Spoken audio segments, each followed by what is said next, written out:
Hello అందరికీ నమస్తే, welcome to Sandeep the explorer YouTube channel. ఈ రోజు మహాశివరాత్రి. అందరికీ ముందుగా మహాశివరాత్రి శుభాకాంక్షలు. అయితే ఈ మహాశివరాత్రి పర్వదినాన్ని పురస్కరించుకొని నేను ఉదయాన్నే ఒక టెంపుల్ కి అయితే వచ్చాను. హైదరాబాద్ కి మనకు ఒక 60 కిలోమీటర్ దూరంలో ఉంది. కొలన్పాకలోని ఈ శివాలయం గురించి ప్రత్యేకంగా ఒక వైరల్ వీడియో చూసాను నేను ఈ మధ్య కాలంలో. तभी तो सत्य है ना, इसीलिए मैं देश की जनता को अपील करता हूँ, तुम मानो 4 मठ 4 धाम शंकराचार्य के अंडर में शंकराचार्य जो बैठा उसको गुरु मानो. जो जगत का गुरु है, 5 शिवलिंग है, केदारनाथ, श्रीशैल मल्लिकार्जुन, काशी विश्वनाथ, उज्जैन महाकाल, जगत गुरु रेणुकाचार्य. हैदराबाद से 60 किलोमीटर दूरी पर तेलंगाना पड़ता है. सोमेश्वर लिंग कोलंपा की रिसर्च करो इसमें यूट्यूब में. ये 5 जगत गुरु, 5 पीठ, 5 गोत्र है इसमें. नंदी, भृंगी, श्रृंगी, वृषभ, स्कंद, 5 गण, रेणुका, दारुका, घंटाकर्णा, धेनुकर्णा, विश्वकर्णा. इसके अलावा कोई नहीं है. इसे कहता शैव मत, शैव धर्म कहते थे. यही शैव पीठ है. ये శంకరాచార్య పీఠ अलग आता है. ఆది గురువు రేణుకాచార్యుల వారు ఉద్భవించి భారతదేశంలోని ప్రముఖ లింగాలు కేదార్నాథ్, శ్రీశైలం మల్లికార్జునుడు, కాశీ విశ్వనాథ్, ఉజ్జయిని మహాకాల్, వాటితో పాటు కొలనుపాకలోని సోమేశ్వర లింగాన్ని 5 పీఠాలుగా ఏర్పాటు చేసుకొని భారతదేశం అంతా దాదాపు 1000 సంవత్సరాలు శైవ ప్రచారం చేశారని చెప్తారు.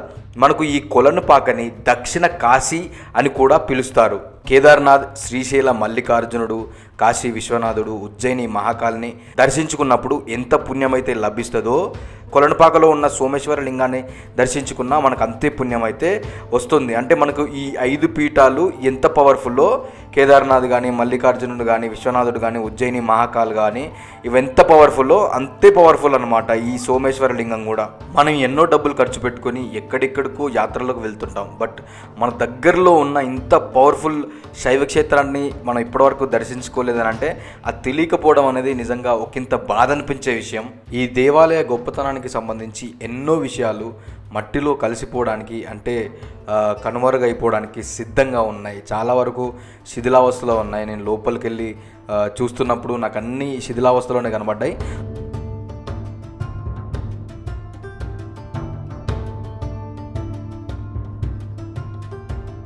ఆయుత చండీ యాగం అంటే మనకు ఎక్సీఎం కేసీఆర్ గారు ఆయుత చండీ యాగం చేశారు కదా. కొలన్పాకలోనే మొట్టమొదటి ఆయుత చండీ యాగం చేశారు. తర్వాత మళ్ళీ మనకు ఈ మధ్య కాలంలో కేసీఆర్ గారు చేయడం వల్ల మనకు ఎక్కువగా ప్రాముఖ్యత సంతరించుకుంది. దానికి అయోధ్యలో నిర్మించిన రామ మందిరంలోని రాముని విగ్రహాన్ని ఇక్కడ మ్యూజియంలో ఉన్న ఒక రాములవారి కోదండ రాములవారి విగ్రహం లాగా మనకు ఏర్పాటు చేయడం అయితే జరిగింది. అంటే ఇక్కడ ఉన్న విగ్రహాన్ని నమూనాగా తీసుకొని అక్కడ మనకు అయోధ్యలోని రామ మందిరంలో ఆ విగ్రహాన్ని తయారు చేయడం అయితే జరిగింది. ఇక్కడ ఉన్న విగ్రహాలు చాలా పురాతనమైనవి. అంటే దాదాపుగా 2000, 3000, 4000 సంవత్సరాల క్రితమే. నేను ఇంతకుముందు మీకు చూపెట్టిన రాముడి విగ్రహం అయితే 4000 సంవత్సరాల క్రితం నాటి కోదండ రాముని విగ్రహం అన్నమాట.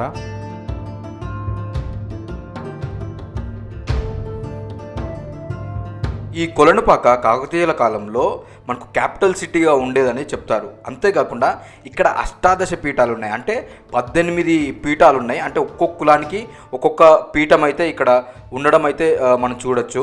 ఆదిగురు రేణుకాచార్య ఇక్కడి లింగంలోంచి ఉద్భవించి దాదాపు 1000 సంవత్సరాలు ప్రపంచానికి శైవం బోధించి ఆ తర్వాత మళ్ళీ ఇక్కడే ఈ లింగంలోనే శివైక్యమయ్యిండు. మనకు ఆ లింగం మీద పాలు పోస్తున్నప్పుడు మనకు 2 చారలు అయితే మనకు కనబడతా ఉంటాయి.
ఈ ఆలయంలో ఇంకొక అద్భుతాన్ని చూడొచ్చు. అదేంటంటే ఒకే శివలింగంపై దాదాపు 1000 లింగాలు మనకు ఉంటాయి. ఈ శివలింగాన్ని మనం గమనిస్తే దాని మీద 1000 శివలింగాలు ఉంటాయి.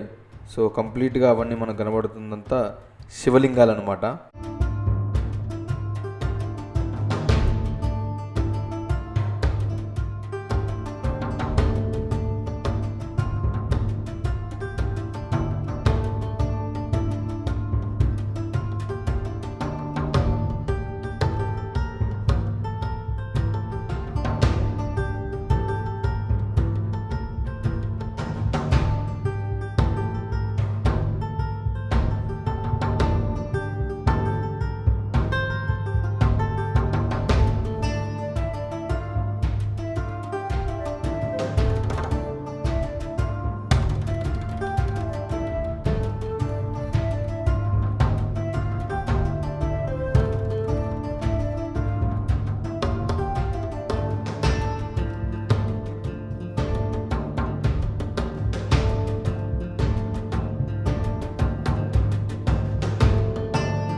ఓం రుద్రనాథాయ నమః.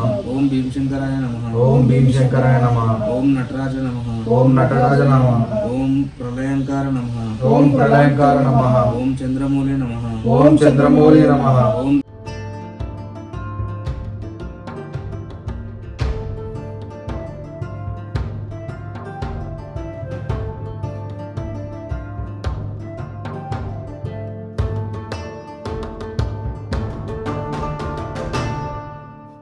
ఈ గుడి ప్రాంగణంలో మనకు కన్నడ, తెలుగు లిపితో చాలా శాసనాలు అయితే ఇక్కడ కనబడతా ఉంటాయి. ఈ టెంపుల్ గురించి ఇంకా డీప్గా తెలుసుకోవాలంటే నా ఛానల్లో ఆల్రెడీ ఈ గుడికి సంబంధించిన వీడియో ఉంది. అండ్ దాంతోపాటు ఈ వీడియో డిస్క్రిప్షన్లో కూడా నేను ఆ వీడియోకి సంబంధించిన లింక్ పెడతాను. ఇంకా డీటెయిల్గా ఈ టెంపుల్ గురించి తెలుసుకోవాలనుకుంటే ఆ వీడియోని అయితే తప్పకుండా చూడండి. And thanks for watching my video.